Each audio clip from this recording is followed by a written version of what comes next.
Bismillahirrahmanirrahim. Perkenalkan nama saya Rania Anindya-Sari dengan NIM G00240335 dari kelompok A6. Di sini saya akan melakukan presentasi laporan anatomi di blok 2.3. Mulai dari soalnya, seorang pria berusia 65 tahun bernama Tuan A dibawa ke instalasi gawat darurat oleh keluarganya karena mengalami kelemahan mendadak pada lengan dan tungkai kanan sejak 2 jam yang lalu. Selain itu, keluarga pasien melaporkan bahwa pasien berbicara terbata-bata, sulit menyusun kata, dan tampak bingung ketika diajak berbicara. Tidak ada riwayat trauma pada kepala sebelumnya. Pada pemeriksaan fisik didapatkan yang pertama, hemiparese sisi kanan, terutama lengan lebih berat dibandingkan tungkai. Yang kedua, refleks sisi kanan meningkat dan terdapat Babinski sign positif di sisi kanan. Yang ketiga, hilangnya sensasi nyeri dan suhu pada sisi kanan tubuh, termasuk wajah kanan.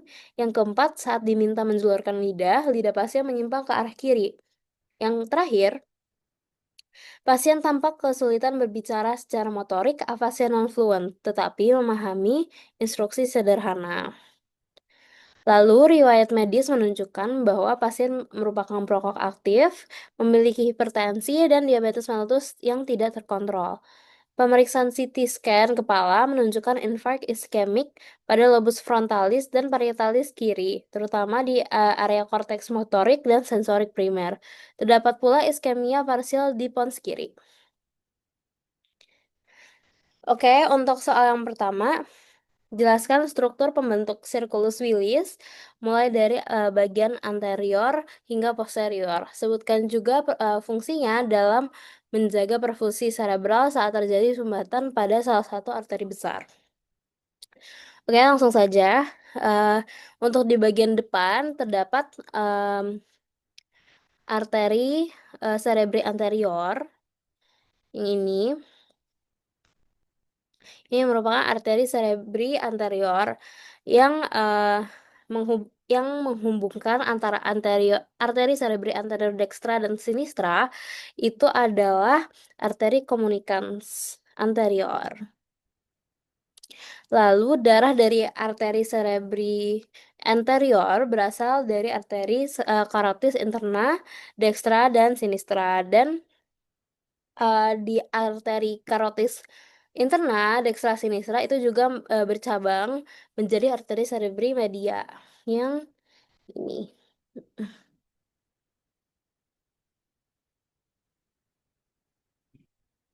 Oke, lalu arteri posterior sinistra dan dextra itu dihubungkan ke media, ini yang posterior, itu dihubungkan ke media melalui arteri komunikans yang posterior. Jadi kalau misalnya yang komunikans anterior itu menghubungkan antar arteri cerebri anterior dextra dan sinistra, dan arteri komunikans posterior itu menghubungkan antara yang media dan posterior.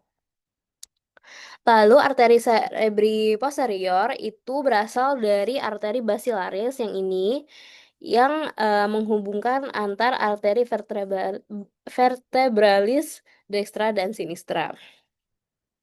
Lalu fungsi untuk circulus Willis ini adalah untuk menjaga perfusi, di mana apabila kalau misalnya salah satunya tersumbat, itu masih terdapat arteri lain yang memvaskularisasi dan mengalirkan darah.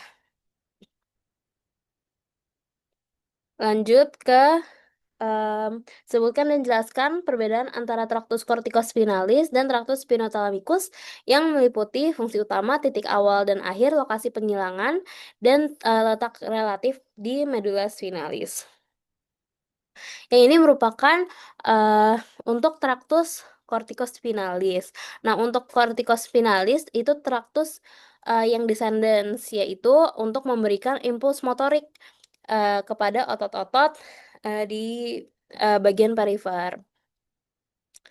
Nah, ini titik awal mulainya itu berasal dari korteks, di mana motorik primer itu berasal di area Brodmann 4 dan yang sekunder berasal dari area Brodmann 6. Lalu dari korteks itu memberikan impuls ke kapsula interna bagian posterior, itu lalu turun ke batang otak, Lalu di akhir medula oblongata itu akan menyilang. Nah, menyilang ini namanya decussatio pyramidalis. Lalu berbelok melalui cornu anterior yang disebut tractus corticospinalis yang lateral. Nah, namun ada traktus yang tidak menyilang juga. Yang tidak menyilang bernama tractus corticospinalis anterior. Lanjut, yang kedua itu ada yang spinothalamicus. Nah, spinothalamicus ini adalah untuk sensorik, di mana ada traktus yang anterior dan lateral juga. Nah, untuk spinothalamicus anterior itu menerima rangsangan berupa tekanan, sentuhan, dan lain-lain. Namun, yang lateral itu untuk menerima rangsangan nyeri suhu. Nah, impuls ini akan dibawa naik, lalu diteruskan ke radix dorsalis posterior di bagian belakang, lalu akan masuk melalui cornu posterior. Kalau misalnya motorik anterior, kalau yang sensorik posterior, lalu akan menjilang di decussatio pyramidalis juga. Nah, nanti akan naik di tractus spinothalamicus menuju cortex. Korteksnya di area Brodmann 312 di gyrus postcentralis yang mengatur sensorik primer. Nah, kalau ini merupakan letak relatif di medula spinalisnya, di mana kalau misalnya yang merah itu tuh untuk descendants, untuk mengatur yang motorik. Namun yang biru itu yang ascendants atau yang mengatur sensoriknya.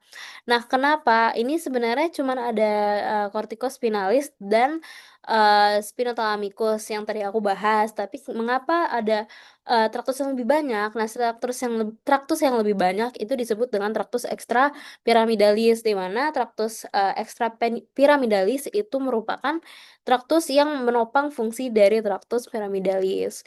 Makanya di sini titik-titiknya ada banyak. Nah, mulai dari traktus pyramidalis anterior itu berada di 1B dan yang lateral ada di 1A.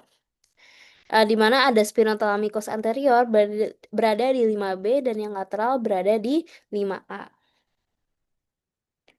Oke, masuk ke em, soal berikutnya. Sebutkan pembagian trunkus cerebri atau batang otak dan minimal dua struktur penting dari mesencephalon, pons, dan medula oblongata. Yang pertama adalah mesencephalon. Nah, mesencephalon ini bentuknya tuh seperti Mickey Mouse. Nah, terdapat pedunculus cerebri yang menonjol dan ada crus cerebrinya. Nah, di crus cerebrinya tuh ada fimbriae yang ada 1/5 lateral, 1/5 medial, dan 3/5 mediolateral. Nah, di mediolateral ini lewat tractus pyramidalis. Nah, lalu terdapat juga perbatasan yang disebut oleh substansia nigra. Nah, substansia nigra ini menghasilkan dopamin dan ada neuromelanin yang merupakan hasil dari jalur dopaminergic negrostriatal. Nah, di bawahnya em, terdapat tegmentum mesencephal yang terdapat nukleus ruber dan lemniscus lateral. Nah, lemniscus lateral ini akan yang membawa jaras pendengaran. Nah, di bagian belakang itu ada tectum mesencephal. Oke, lanjut. Kalau misalnya ini merupakan gambar dari pons. Pons itu yang ini. Terus terdapat pedunculus cerebralis media dan terdapat sulcus basilaris fontis. Tadi kan aku sebutin di circulus willis itu ada arteri basilaris. Nah, ini merupakan sulcus basilaris fontis yang merupakan tempat bagi arteri basilaris itu. Nah, di ini merupakan terdapat nervus yang keluar di brachium pontis yaitu nervus 5 atau trieminus. Nah, di sulcus bumbopontis yaitu uh, sulcus di antara medula oblongata dan pons itu terdapat nervus abdusen yang keluar dan terdapat ini nervus abdusen tadi ini nervus 5. Lalu terdapat angulus cerebellopontis, itu keluar nervus 7 dan 8, yaitu nervus facialis dan nervus vestibulocochlearis. Lanjut ke medulla oblongata, terdapat piramis, yang ini. Lalu terdapat visura mediana anterior. Nah, di bawah visura mediana anterior ini itu ada uh, decussatio pyramidalis yang untuk penyilangan traktus tadi. Lalu terdapat sulcus anterolateral.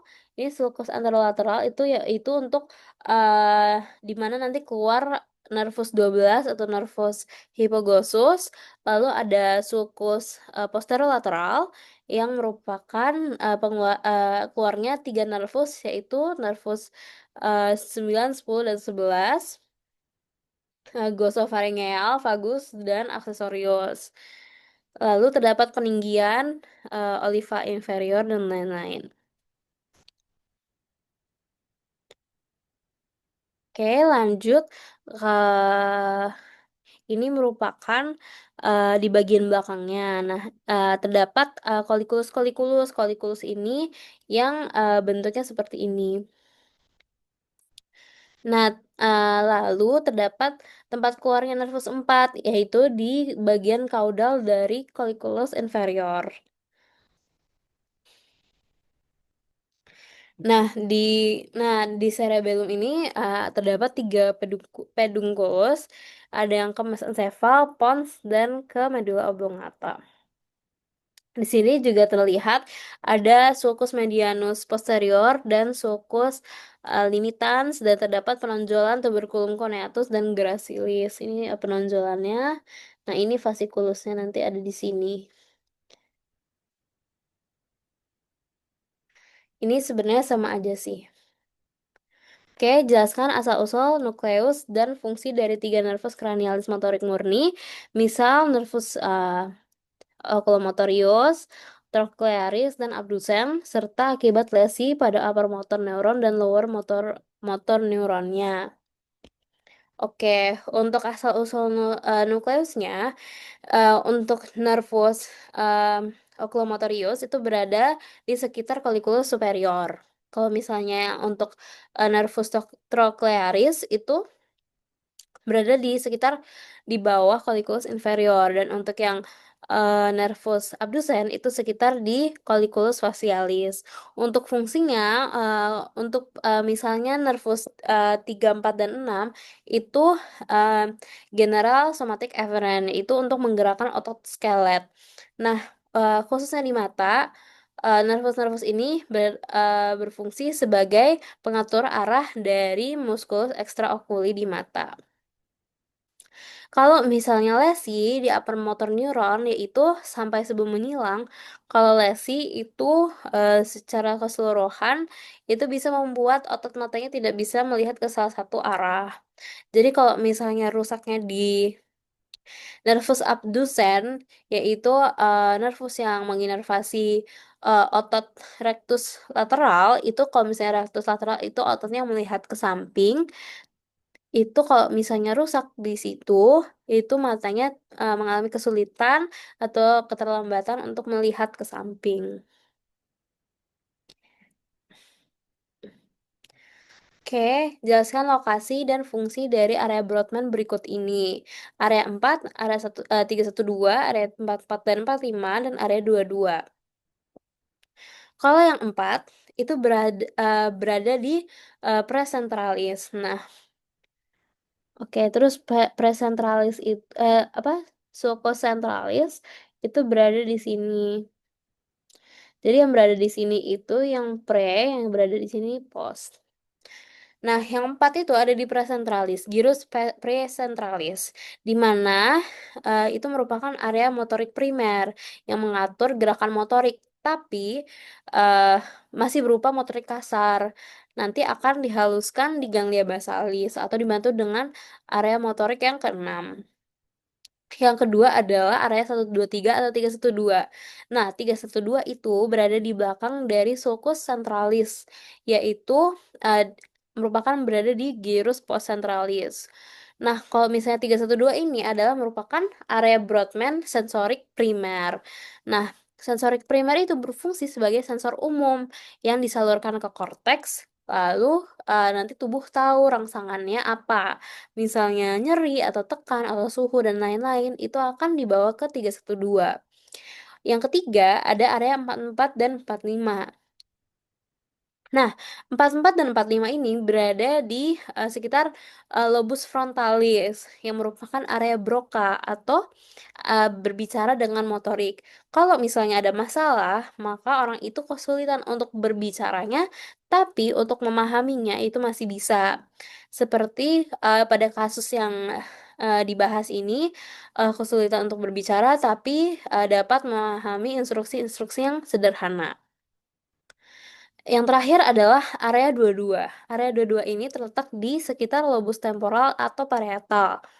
Nah, dikenal sebagai auditori sekunder dan area Wernicke. Lebih ke pendengaran sekunder. Kalau misalnya pendengaran primer itu kan untuk mendengarnya. Nah, tapi kalau untuk dua-dua, auditori sekunder itu untuk mengetahui kayak intensitas atau jenis suara yang didengar. Dan yang Wernicke itu untuk memahami lebih ke memahami suatu input. Mengapa oklusi pada arteri cerebri medial lebih sering menyebabkan kelumpuhan pada wajah dan lengan dibandingkan tungkai?